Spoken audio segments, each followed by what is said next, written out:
In this video, we're going to work through one of the FP Canada case studies. The name of the case study is Protecting the Family.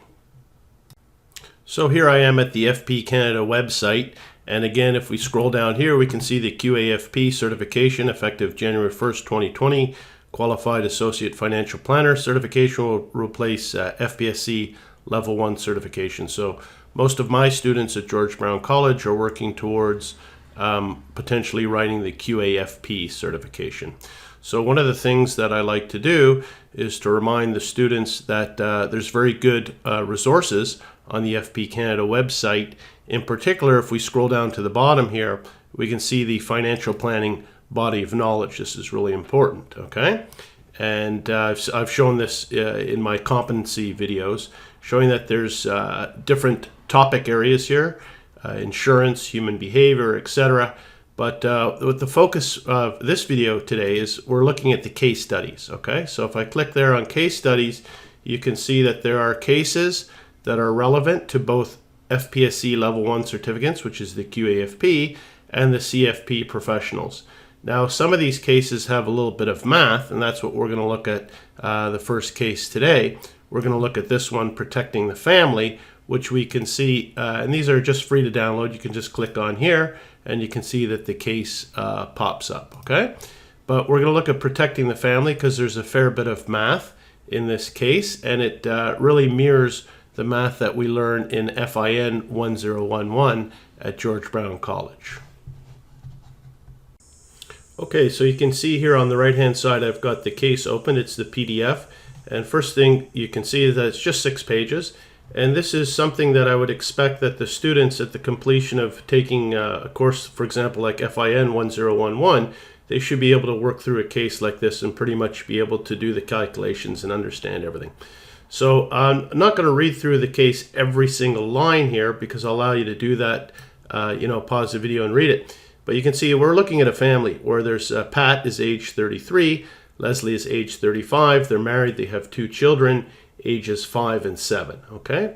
So they both have jobs. It gives you some information here with regards to some insurance coverage that they have existing with regards to prescription drug and short-term disability. Now in this video, we're not going to get into the disability. We're going to look at the insurance planning calculations for the liabilities, the income replacement, the final expenses, and the education, which is the LIFE method, L-I-F-E. L is for liabilities, I is for income replacement, F is final expenses, E is education. That's the focus for this video, okay? And then it's giving some information about their assets and liabilities. They live in a condominium whose value is estimated at $650,000. They have a mortgage, and then it talks a little bit about their savings. They have $2,000 in their checking account and $35,000 in an RESP, of which $20,000 is allocated for the 7-year-old, $15,000 for the 5-year-old, okay? So then, more importantly, then we're getting down in terms of their goals. So what their goals is they would like to ensure that they can maintain their current lifestyle until age 65, okay? So that's a primary goal. Remain in the family home without having to return to work if either of them should die prematurely.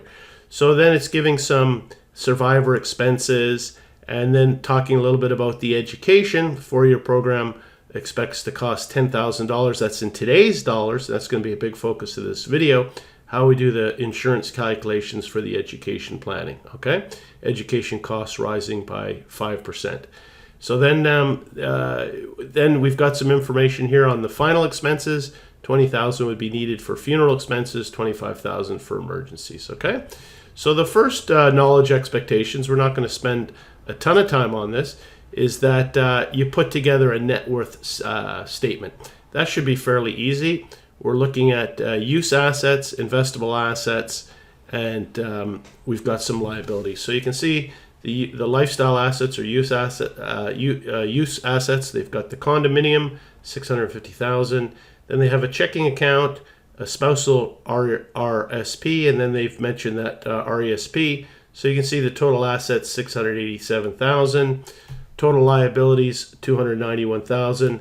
So a total net worth of $402,000 $700. Now, as I said, for a student at George Brown College taking FIN 1011, putting together this net worth statement should be fairly easy. So we're not going to spend a ton of time on that. Then the next thing that we always do is, this is collecting the qualitative and quantitative data. So collecting the quantitative data, first thing we did is the net worth statement. Next thing you need to do is put together the cash flow. This is always, you want to make sure that you've included everything. So here they've got on the monthly, the 2 columns, and the annual basis for Leslie and Pat. They've got the gross income, then the deductions, net income. So we've got our total cash inflows for the monthly, and on an annual basis, this is when Leslie goes back to work. You can see it's anticipated that she's going to make a gross salary of $40,000. Then we've got our expenses. So cash inflows minus our cash outflows is going to give us our net cash outflow. So what do we have categorized under the outflows? Of course, there's the mortgage, there's the car loan, that's our debt payments. Then we've got property taxes, condo fees, household expenses. You can see $15,000 annual household expenses was the estimate. That's what we'll need to replace when we look in terms of our income replacement. We're going to be looking at some of these household expenses. Then you've got the car and transit expenses. Childcare, you can see the childcare is close to $10,000, so close to $5,000 per child. And then you can see they've got some cash outflows, which is really investing, but it's still considered a cash outflow. They're contributing some money to the RRSP, $400 a month, and to the Registered Education Savings Plan, about $5,000 a year. Okay, so that again, that should be relatively straightforward. That's not a big focus for the video. What we're going to be getting into is here, looking at these life insurance needs and just working through the calculations for this table. I can blow that up a little bit bigger here to 100%, scroll that over, and you can see here that, if Leslie dies, if Pat dies, we've got 2 columns here, and we're working through some of these calculations. And indeed, if I scroll down, we've got all the calculations here. This is the focus of the video. We're going to talk about these calculations. I have them in Excel, and we're going to do them with the calculator as well. Okay? So one of the things that I did is I just quickly took the data from the case study and I put it into an Excel sheet here. So just to show you, here's my net worth statement, $402,700, same as the case. And then here's the cash flow. You can see that I also put in the cash flow here, just kind of mimicking. It's just good practice. So there you've got the monthly and the annual expenses. So you can see the net cash flow, $969.25, some very small rounding difference, $11,631. Okay, but more importantly, what we're getting into here is we're looking at the life insurance needs analysis. Okay, and we're looking at LIFE, the liabilities, the income replacement, and final expenses and education. Okay, so now we're working through the life insurance needs in this FP Canada case for Leslie and Pat. So I've got the case open on the left-hand side, and I've got my Excel open on the right-hand side. So you can see there's 2 columns. One is if Leslie dies, and one column is if Pat dies. And you can see that in both the columns, the numbers are very similar. For the most cases, it doesn't matter who dies first. The needs for the family would be the same. For example, the mortgage would have to be paid. Okay, so if we look at this top section here, on my spreadsheet, I've put the little nomenclature L, L, F, F, I, E, just to show you what category of expense. So when we look at the mortgage, that's a liability that would need to be paid. For example, if Pat or Leslie died, because they said the goals of the family is to be able to stay at home, not lose the family home, and not have to work to be able to take care of the children. So when we look at the liability that would have to be paid upon death, the first thing is the mortgage. And again, that's just coming up from that's why we do our net worth statement. We can see the mortgage is a liability, and that's is going to need to be paid. Similarly, the car loan is a liability, needs to be paid. They said emergency fund of $25,000, and which would be considered to be F, final expense, having an emergency fund, and funeral expenses at $20,000.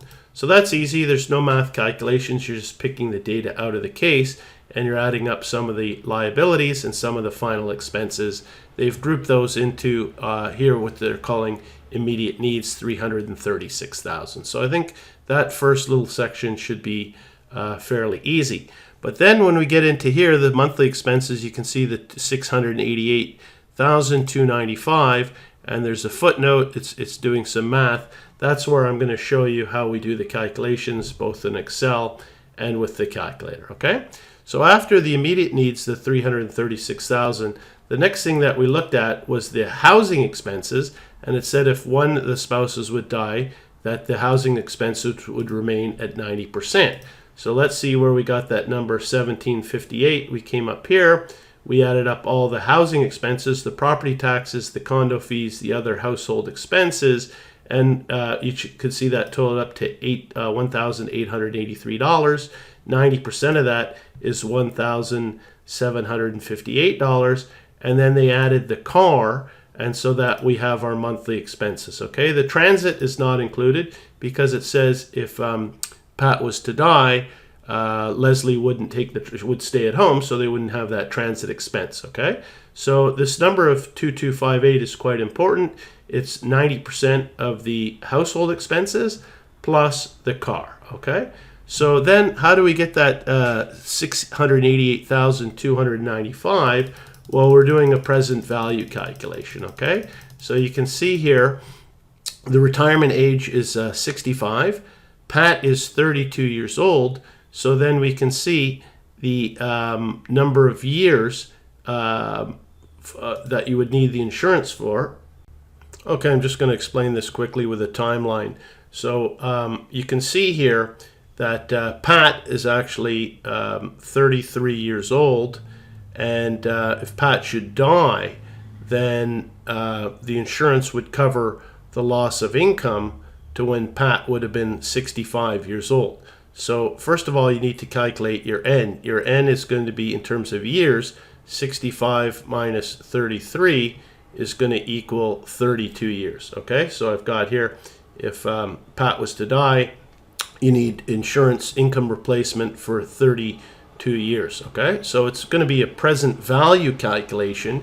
You're going to look at these monthly expenses, which we calculated as 2258 in terms of monthly expenses, needs to be provided for 32 years on a monthly basis. So the PY, periods per year, is 12. So 32 times 12 is going to be 384. So N is X number of years times periods per year. X is 32 years times 12 periods per year, because it's monthly expenses. So N is going to equal 384. Okay. Now this is where you need to pay attention. We have to determine what discount rate we use in terms of the IY. Okay. Now we know inflation is at 2% in the case, but this is not what we're using. We're using 1.5%. Why? Because if you receive the insurance money now, when someone dies, you're going to invest it. It's going to earn a return. And we could see that the return, there was a net return in this case of 3.5%. You're going to earn income on the insurance proceeds at 3.5%, but there's inflation of 2%. So we have to use the inflation adjusted discount rate. Okay. So you can see what they've done in the FP Canada case is they've just taken the 3.5% investment rate minus the 2% inflation, so they're using 1.5. Well, in fact, the way that we teach it in college and the way that Financial Planning Standards Board really wants to see, it doesn't make a huge difference, but normally we're going to do 1 plus 0.035 in the numerator divided by 1 plus 0.02 minus 1 times 100, and we're going to use the inflation adjusted interest rate. It ends up making it 1.47 versus 1.5, but I just wanted to point that out. Normally we do the precise and correct calculation. Okay, that's just one little subtlety with this case. But anyhow, so now we have our variables. We have our N equals 384. Our IY is 1.5% because we need to protect our purchasing power. The expenses right now are $22.58 a month, but that's going to be rising over time with inflation. So anytime we're looking at protecting purchasing power, we're going to use an inflation-adjusted discount rate. The calculation that they did was just the nominal rate minus the inflation rate. Really, you should be doing the numerator 1 plus the nominal rate divided by 1 plus the inflation minus 1. Okay. So then we have our payment. Monthly payment is $22.58. There's no future value, so we calculate for the present value, and it's $688,294. Okay, I said I'd show you how to do this in Excel. So you can see here, it's just a simple present value calculation, $688,295 rounding. I'll just delete that, so it's just show you how to do it exactly. Equals present value. It's going to give you the function. Click on that. So the first thing it's asking the rate, which is IY 1.5%. But you have to be careful. Using Excel, you have to divide by the number of periods per year. Okay, then I'm going to do a comma, and then it's telling me the number of periods is 384. I'm going to do a comma. The payment is negative 2258. Monthly expenses going out of the pocket. Comma, future value equals zero, comma, the type, we're using the end mode, so that's just a 0. And then in Excel, then you hit the bracket, and then I've got my $688,295, which is my calculation for the monthly expenses, which is my monthly payments. Again, where was that coming from?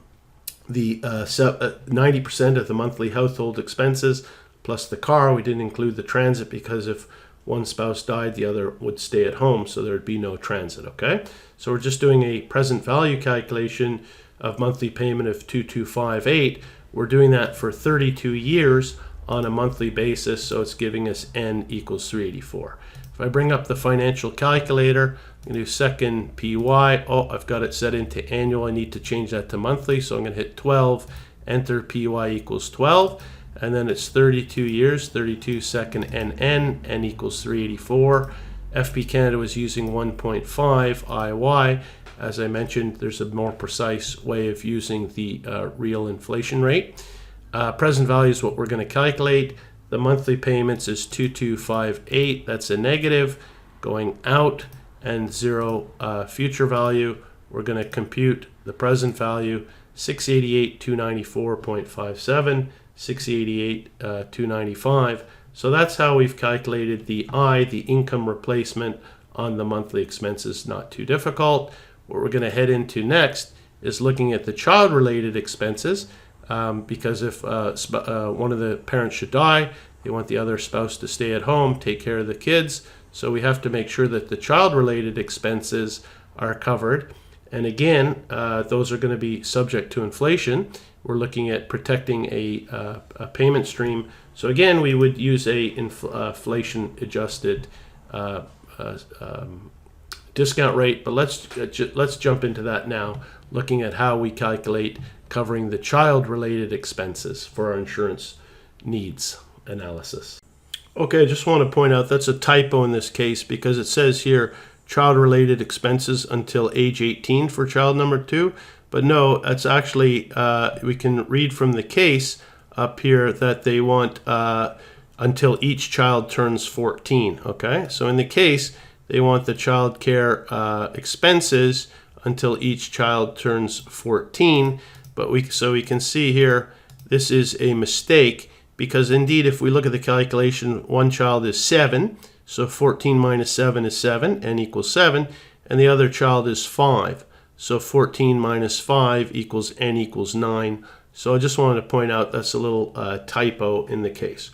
Okay, so how do we calculate the insurance needs to cover the child expenses? Again, we're just doing a present value calculation.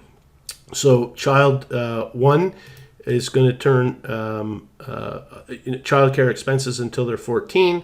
So if they're 5 years old, N is going to equal 9.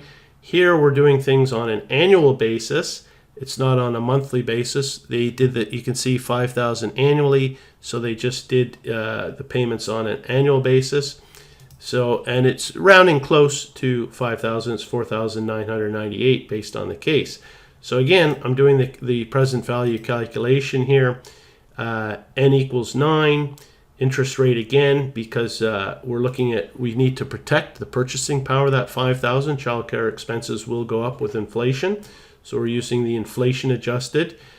Payment equals negative 4998, no future value, and we calculate the present value 41,785. It's just a little bit of rounding, okay? So here I did child 1. In fact, that's the data for child 2, the 5-year-old. Okay, so again, I can bring up the calculator here, but that is second PY, that's set for annual. And so we can see the N, 9N, 1.5 IY, the payment 4998 for annual childcare expenses, no future value, and we compute the present value. It's 41,785.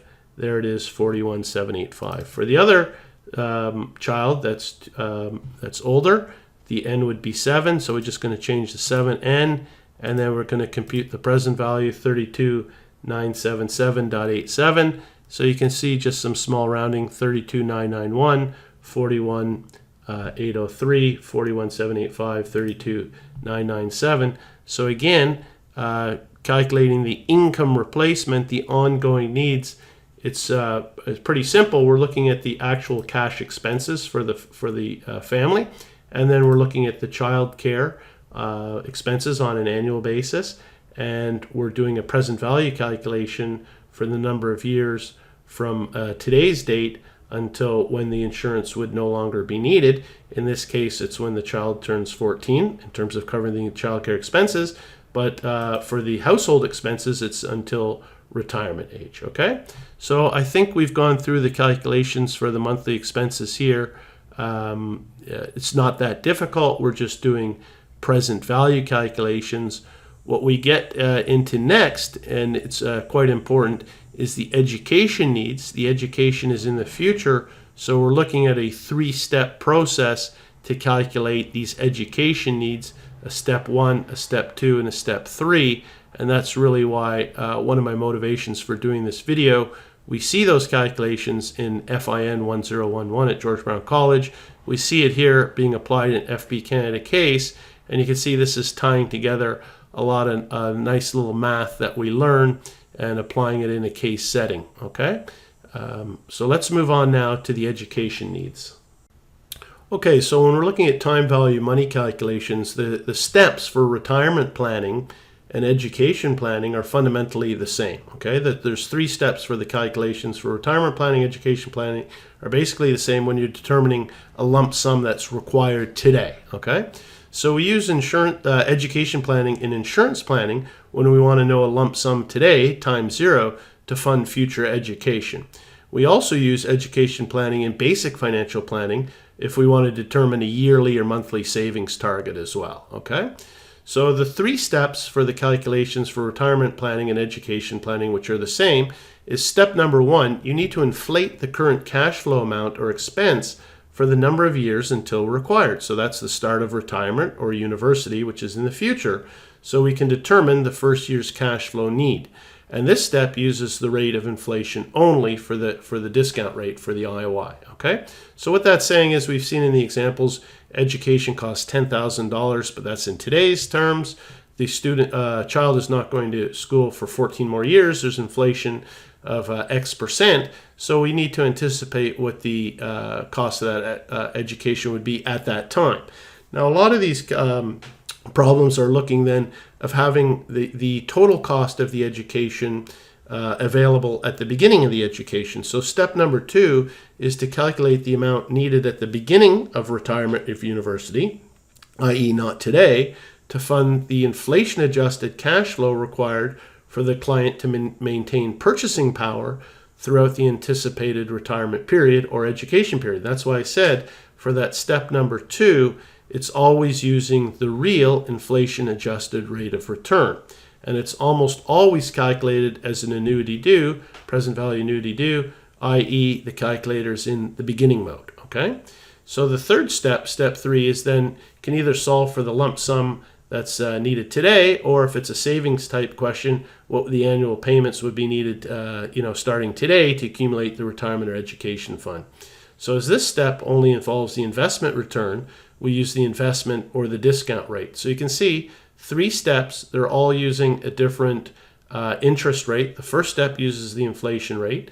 The second step uses the inflation adjusted rate of return. And the third step is using just the nominal investment return. Okay, so now we're moving into the education needs for child number 1 and child number 2. And you can see I'm just going to highlight that here. $21,541, $27,752. So this is real meat of the video, because to get these two amounts, it's actually It's a 3-step process. Step 1, step 2, step 3 for each student. So there's a fair bit that you have to understand. And in theory, each of these steps uses a different discount rate. In fact, in this case, they use the same discount rate for steps number 1 and step number 2. That's typically not the practice, but we'll see there's a little bit of a reason for that. Okay, so here I've got the calculations over here. Remember, we have 2 children. One is 7 years old.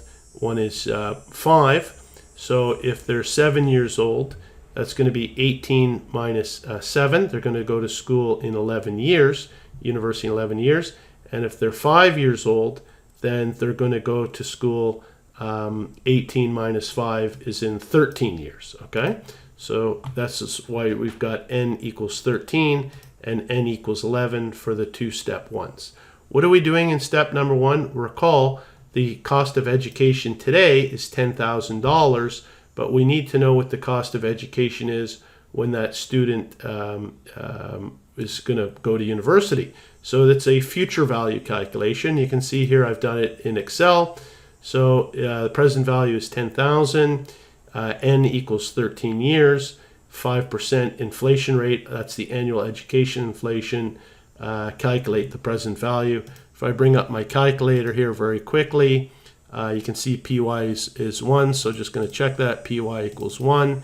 So I've got 13N, 5IY.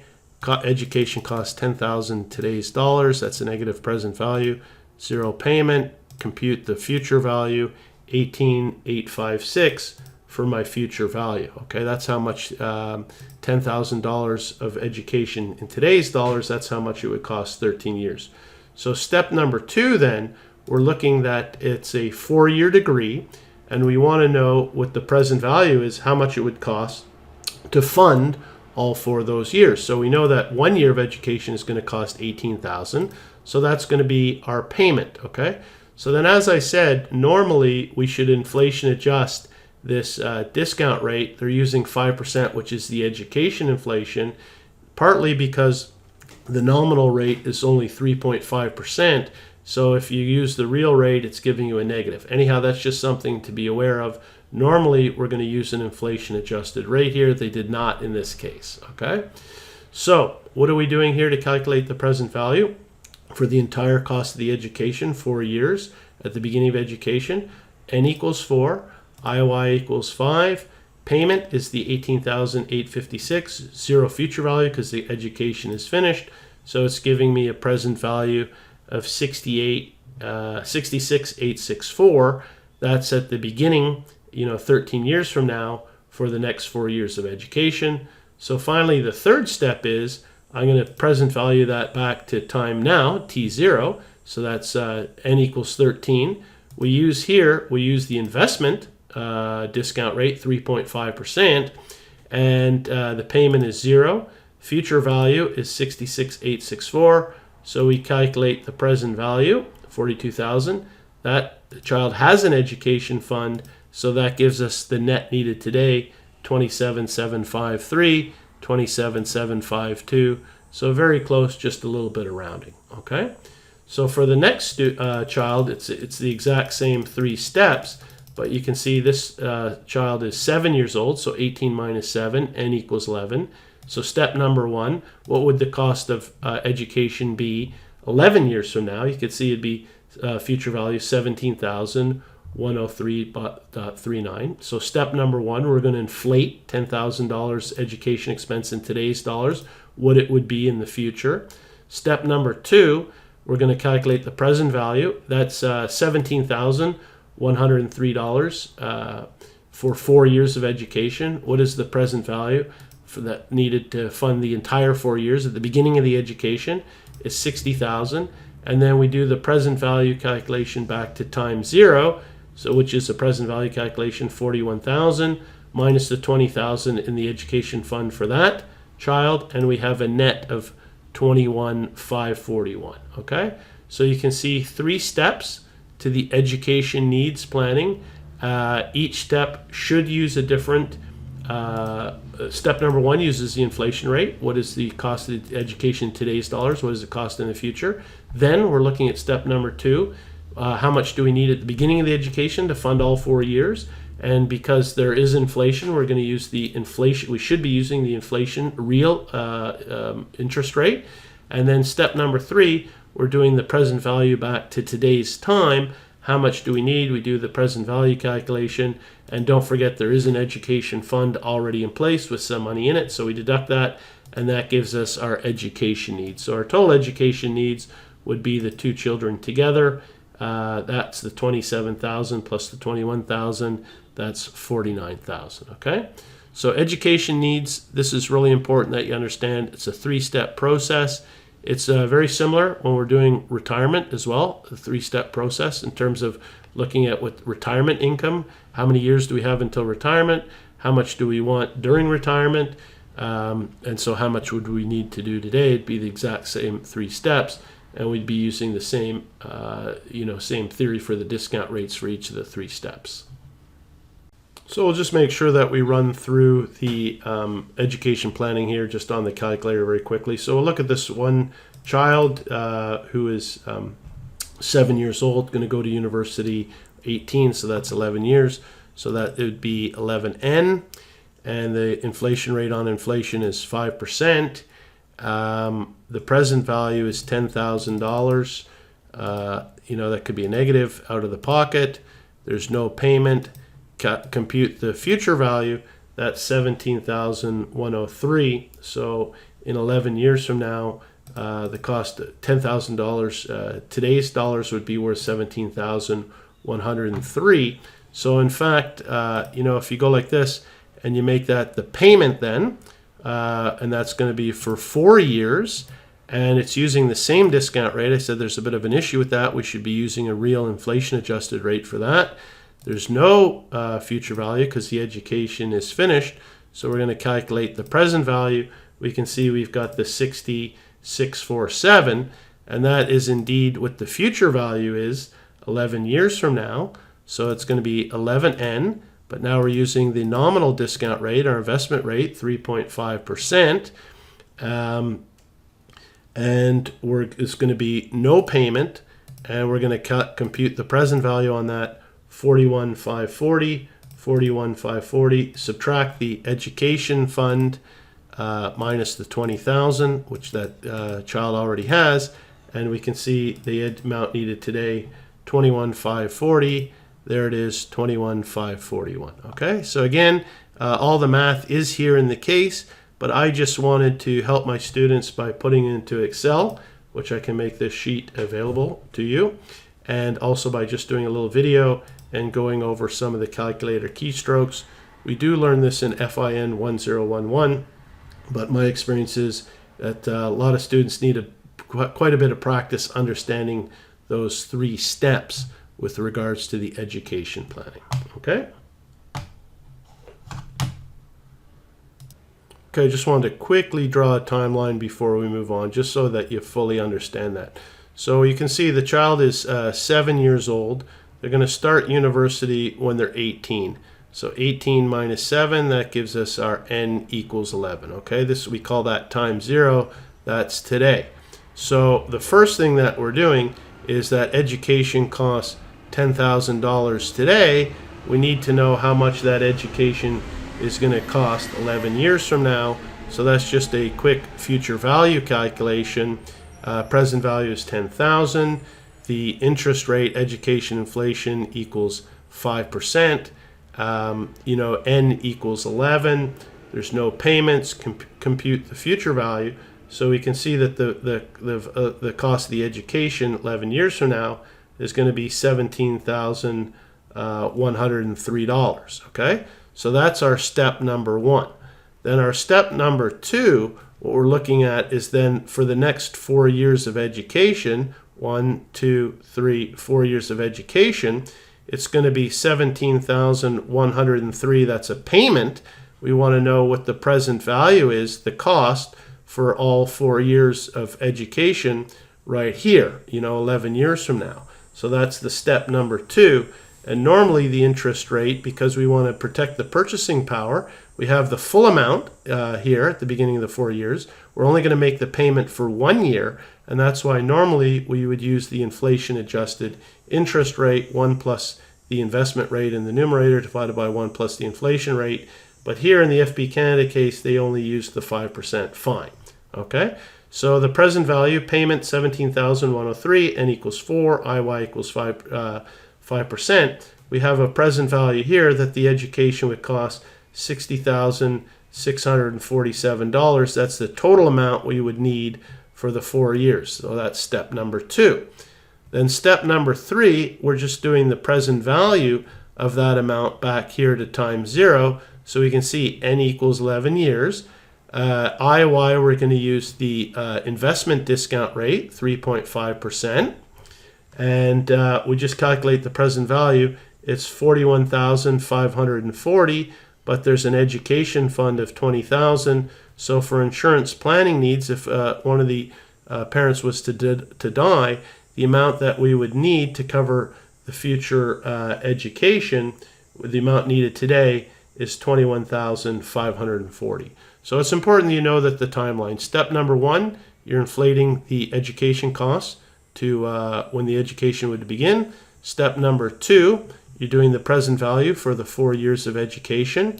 And then step number three, you're taking that present value and you're present valuing again back to today's terms, 11 years. And for each of them, you're going to be using a different discount rate. Step number one uses the inflation rate. Step number two should be using the inflation adjusted rate, 1 plus the investment rate in the numerator divided by 1 plus the inflation rate in the denominator, minus 1. And step number three, you're going to be using the investment rate because that's the amount that that's the rate that you're receiving as you invest your funds, and that will help you meet your target of how much you need at the beginning of the education, which has already been inflation adjusted. Okay, so it's important that you understand the timelines and the 3 steps for the education. Hopefully that's made the education planning more clear. Okay, so we're almost done. Now we're going to look at the retirement needs for the surviving spouse. And one of the first things that we see here, that if Leslie dies, the required amount is $97,000 that Pat would need. And if Pat dies, the amount that Leslie would need is higher, $241,706. Why is that? Okay, so to get these $241,706, it's we'll start with if Pat dies, what Leslie needs. It says in the case that if Pat dies, Leslie would need to increase her retirement savings to $1,000 a month. So step one, we're going to look if Pat dies. Pat is 33, so retire at 65. So that would be 32 years times 12 months, and that would be 384. Okay, 384 months. So we can see here that if Pat dies, N for Leslie is 384. We're using the investment rate, 3.5%, because we're looking at getting insurance funds today and investing them. And if Pat dies, Leslie would need to increase her increased retirement savings to $1,000 per month. So then it's just a quick future value calculation. So again, the rate is 3.5% divided by 12.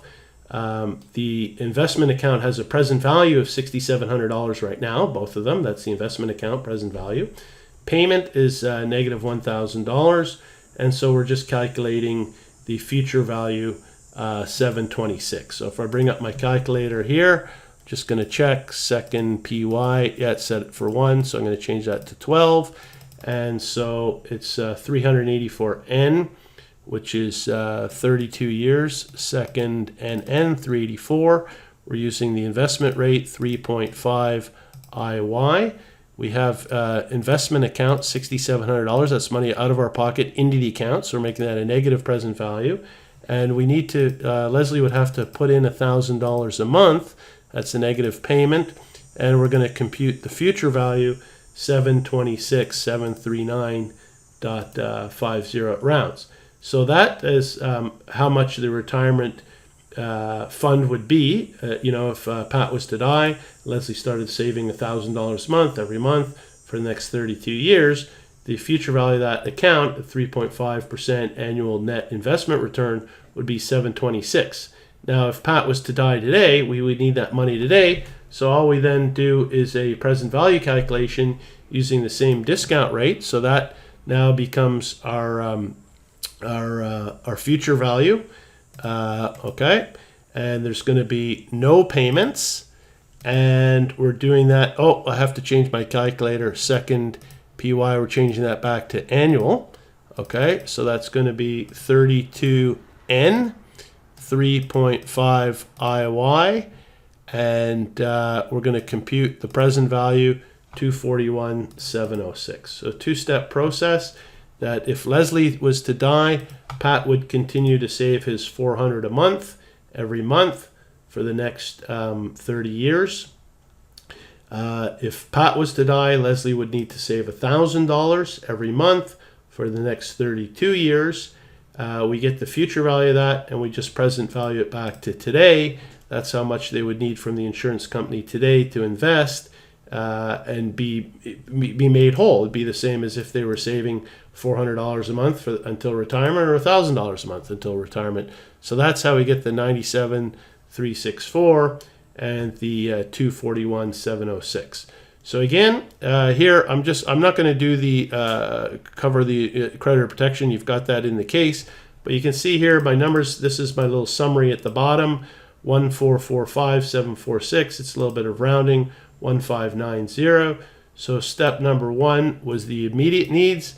Where did we get the immediate needs? This is just a quick review. That was our liabilities and our final expenses. L of a mortgage, L of a car loan, final emergency fund, final experience. So immediate needs 336. There was no math involved at all, except for just adding up the numbers. The ongoing needs, that's income replacement. That was to cover the household expenses. So the household expenses was household expenses was the 2,558 that we would need until 65 years old, and then we had the expenses until the child was 14 years old. You can see, because we need to protect the purchasing power, we're using a real discount rate. So where did that 1.5% come from? The net return, there's a gross investment return of 5.1%, fees of 1.6%, net return of 3.5. 3.5 minus the inflation, 2%, was 1.5%. But as we know, proper way to do that would be 1 plus the investment return divided by 1 plus the inflation return minus 1 would give us 1.47. So just that's not how we normally do it in the classroom. We would do a more proper inflation adjustment, okay?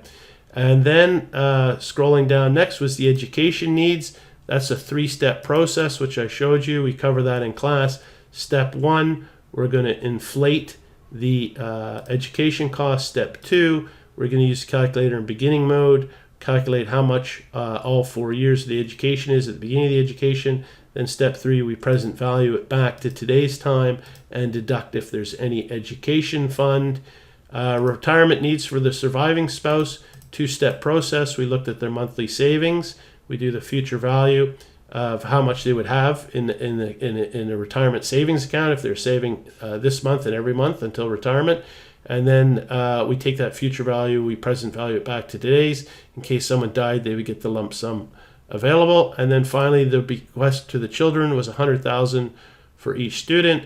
So we could see there we have done our life insurance needs analysis. Quite a few calculations involved. Education needs is a 3-step process. Retirement needs, in this case, is a 2-step process. matches up to the math here. I did it in Excel. I showed you on the calculator. Hopefully that helps you with the life insurance needs analysis for this little case, protecting the family. I'm not going to get into the disability because that's enough for this case. But one of the things that I would encourage you then to do is to then now read through the notes from FP Canada, and it's telling you, one of the first things that you could see, that if Pat or Leslie should die prematurely, the family would really have insufficient resources to maintain their current lifestyle, and that their retirement and education goals would be in jeopardy. So it tells you that how much insurance coverage they would need, and that it's temporary and permanent needs for insurance. The temporary needs include the debt repayment, coverage of child-related payments, education, retirement savings. And so to meet those needs, a couple may consider buying term insurance in the amount of $950,000. And then permanent insurance is important to cover the bequest for the children and final expenses. Okay? So that's, and then it says here that they might want to see an insurance specialist to weigh the advantages and disadvantages of some of the insurances that we have. But again, I'm going to leave the disability insurance and a few of those other quotes in terms of protecting the family to let you do on your own. But in summary, a good little case. You should be able to do the net worth statement. You should be able to put together a monthly cash flow. And now, with a bit of practice, you should be able to go through and do the life insurance needs analysis following the LIFE method. L for liabilities, I for income replacement, F for final expenses, emergency fund, and E for the education. Understand the steps, understand the discount rates that we use and why we use them, and everything should be fine. Okay, thank you for that. That's the end of this video. Okay, the final thing, just want to show you that if you go to my website here, profted.com, click on CFP, FP Canada, you can see there's the link to FP Canada. George Brown is an FP Canada approved core and advanced curriculum provider. I have a link here to my competency profiles that I've done. And then here is the link to the FP Canada cases. Here's the link to protecting the family, which is just a link to the FP Canada website. And then here you can download the Excel by clicking on the Excel for the case. Click on that. It'll bring you up my spreadsheet. So if you want to see any of the calculations that we've been talking about, you can open it up, use the audit toolbar, and it'll helpfully that'll give you the template from where the calculations came from. And then finally you click on here, you can watch the video. Okay, so that's it from me, and thank you very much.